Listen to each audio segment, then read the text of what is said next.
Bolehkah kaki ponteng menyelaras dengan adil?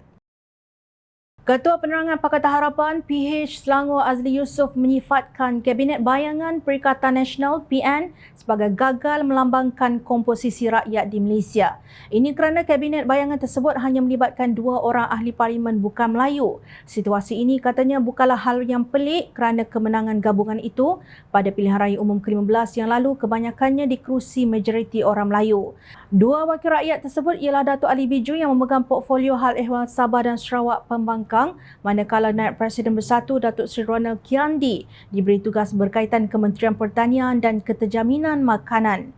Jadi sebenarnya Kabinet Bayangan itu sendiri tidak membayangkan yang mereka ini mewakili komposisi masyarakat yang ada dalam negara kita ini.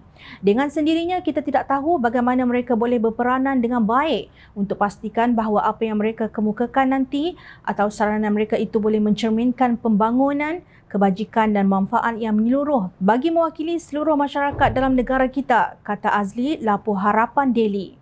Ahli Parlimen Shah Alam itu juga membidas jumlah wakil rakyat wanita di dalam Kabinet Bayangan PN yang jauh daripada mewakili kumpulan sasar dalam kalangan wanita.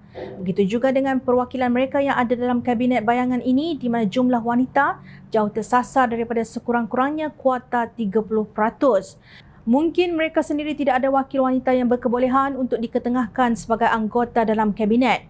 Walau bagaimanapun, kita harapkan mereka boleh berperanan sebagai pembangkang yang berwibawa, memberikan saranan-saranan yang membina untuk pastikan negara kita ini dapat dipacu untuk tempoh 5 tahun akan datang, tegasnya.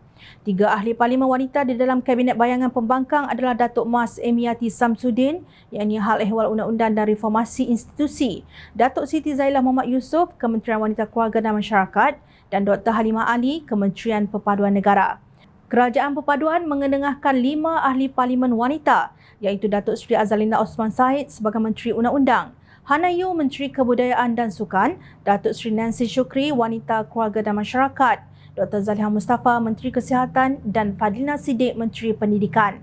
Selain itu juga Kerajaan Perpaduan diwakili pelbagai kaum sebagai Menteri Penuh iaitu Anthony Lok Siufuk, Menteri Pengangkutan V. Sivakumar, Menteri Sumber Manusia, Menteri Pembangunan Kerajaan Tempatan Nga Komeng, Menteri Sains Teknologi dan Inovasi Chah Lee Kang, Menteri Pelancongan Seni dan Budaya Datuk Seri Tiong King Sing dan Menteri Perpaduan Negara Datuk Aaron Agor Anak Dagang. Terdahulu, Pengerusi Perikatan Nasional Tan Sri Mahyadin Mat Yassin berkata, Kabinet Bayangan yang dibentuk adalah untuk menyelaraskan pengurusan pihaknya sebagai pembangkang di Dewan Rakyat.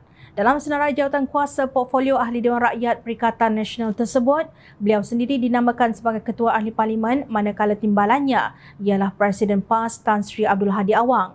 Sebelum ini, kedua-dua mereka menolak untuk dilantik sebagai Ketua Pembangkang. Justru jawatan Ketua Pembangkang dipegang oleh Setiausaha Agung Bersatu iaitu Ahli Parlimen Larut Datuk Seri Hamzah Zainuddin. Ironisnya, ketiga-tiga pemimpin pembangkang yang mengetuai pasukan Kabinet Bayangan ini mempunyai rekod kehadiran di Parlimen yang buruk pada sesi Dewan Rakyat ke-14 lalu.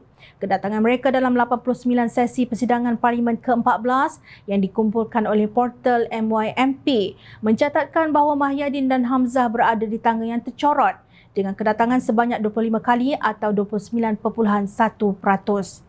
Kehadiran Abdul Hadi pula hanya 28 kali iaitu 31.5%.